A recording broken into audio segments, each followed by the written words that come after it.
Bonjour, ici Éric Laliberté. Et Brigitte Arouni de Bottes et Vélo. Maintenant bien installés au retour de notre séjour aux îles de la Madeleine sur le sentier entre vents et marées, on a eu le temps de faire le calcul de combien ça peut nous coûter aller passer 2 semaines sur ce sentier. Et on a été agréablement surpris. Un peu étonné parce Oui. qu'on s'est quand même gâté en Oui. route. Alors, transport, Éric. Oui. Du point de vue du transport, bien, on a le traversier, l'essence pour se rendre à Souris, tout ça.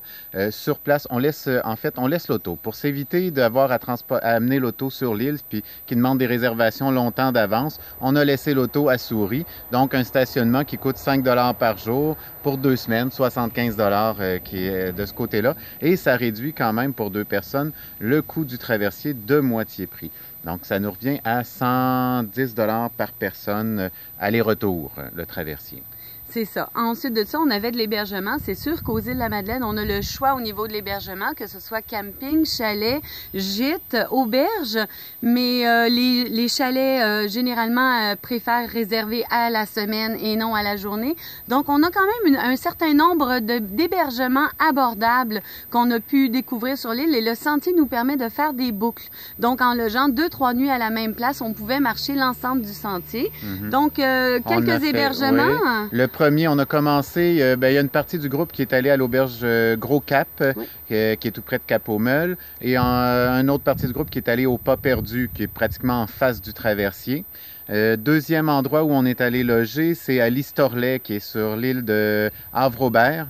À partir de là, on a pu rayonner amplement. Ensuite, on est revenu vers Cap-aux-Meules où on a encore logé au Pas Perdu. Et il y a une partie du groupe aussi qui est allé loger à Gros Cap, encore une fois. Mais aussi ensuite, du côté de Fatima. Oui. Du côté de Fatima, il y a 2 gîtes à prix abordable, mais il faut toujours calculer qu'il faut être 2 pour que ça devienne quand même appréciable comme économie. Donc, un partage de chambre, minimalement 2. C'est ça. Quand on peut partager la chambre, on se retrouve avec des tarifs toujours environ autour de 40 $ la nuit. Tout à fait. Incluant de temps en temps le déjeuner, sinon la possibilité de se faire à manger sur place. Puis on a terminé ça du côté de l'auberge Paradis Bleu, en partie. Et un autre groupe, certaines personnes sont allées aussi du côté de Pointe-aux-Loups, la corde à butin. La corde à butin, la dame est très accueillante et très accommodante pour les pèlerins. Donc, c'est un petit coup de cœur pour celles qui y ont logé. Le Paradis Bleu, on vous en a beaucoup parlé. On a adoré l'expérience. Vraiment un bel endroit. Et ensuite, pour s'accommoder aussi dans le périple qu'on a fait, on a réussi à louer un chalet, ce qui n'est pas toujours évident, pour une nuit du côté de Grande Entrée. Fait que ça, c'est pas mal pour l'hébergement. Pour ce qui est de l'alimentation, étant donné que la plupart des hébergements, on peut se faire à manger, il y a moyen d'aller se faire une petite épicerie. Par contre, les épiceries de grande surface sont pas réparties également sur l'ensemble des îles. Donc, soit on fait l'épicerie une bonne fois pour toutes, soit on s'alimente dans les petits dépanneurs qu'il y a. Donc, on a mangé change pas de place trop souvent, ben on peut, c'est ça, quand on loge au même endroit plus longtemps, ben ça permet de dire on fait une plus grosse épicerie. Puis on va laisser ça sur place pour les soupers. Nous, on s'est quand même gâtés. On a goûté aux produits des îles, que ce soit en termes de bière, de fruits de mer, de homard. Donc, on s'est quand même gâtés. On a calculé qu'on avait mangé les 2 tiers du temps dans des restaurants.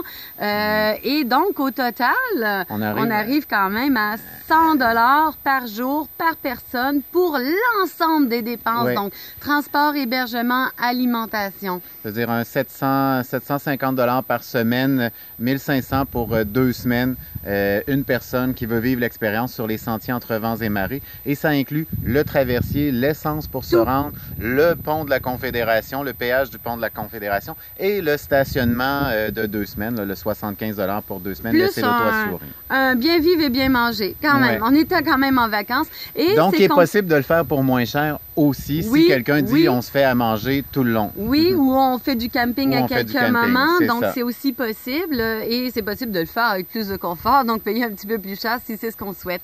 Mais ça représente également ce que les personnes qui nous accompagnaient ont dépensé. On avait calculé 100 $ par jour au total. Donc voilà, ça vous donne une expérience qui est quand même abordable dans le contexte québécois et avec compte tenu de la distance aussi pour se rendre aux îles de la Madeleine et du coup de ce transport-là.